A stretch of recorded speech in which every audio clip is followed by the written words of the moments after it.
All right, so the last one I'm gonna tell y'all about today is called Collide, and it was dumb. It's on Hulu, and the reason why I really wanted to give it a try is because it's got girl from Vampire Diaries. Oh, what's her name? Kat Graham. She's in it, and I know she's had like a lot of industry battles with being a black woman in the industry and then wanting her to portray like a more like whitewashed character basically. And so I saw she was in a new movie. I'm glad she didn't completely give up on acting like I thought she did, but the movie stank, y'all. Like, it was so boring, and they tried to tie some like, you know, I'm gonna think of the word, bear with me,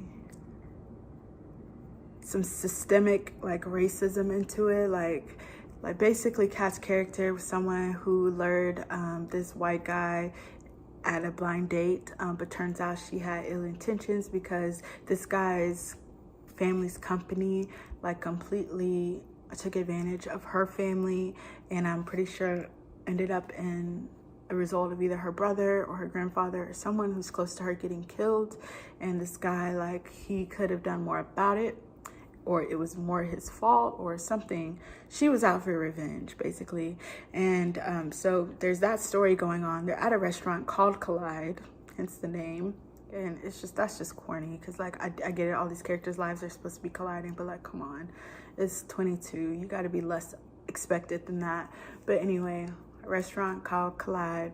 There's also the story of this guy who found out that his wife been cheating on him, and he's like basically debating suicide based off of whether he gets into this orchestra that he applied for, like, because if you don't get in, it's like his life is over, his wife cheating, and like he ain't got nothing else to live for.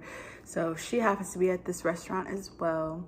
Then you got the story of the employees there, which two of which were in a relationship. The girl got pregnant, and the boyfriend, the baby daddy, trying to do all he can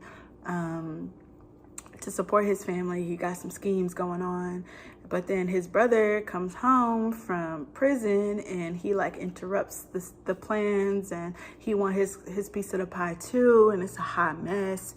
So yeah, so you got all these people's lives like interfering with the destinies of the fate of one another. And like I get the concept, it was a solid concept, but the way it was executed was just poor. Like, one of the reasons I read, I don't know this for sure because I don't know the girl, but Kat Graham doesn't like acting as much anymore. It's because the character she get cast into, like, they want her to wear short hair, like straight hair, and her hair is natural, like, and they did a poor wig job on her hair, which first of all was annoying, especially knowing that this is a concern she's had with the industry before. Like, why couldn't they just let the girl have her natural hair? She a beautiful girl. Beautiful, stunning. I don't know why she couldn't just be, you know, her.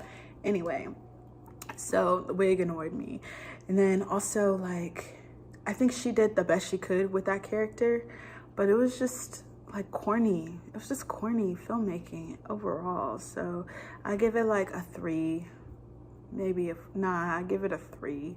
Also because it was just so boring. It took too long to figure out how all of their lives, you know, were entangled together, and it was just boring.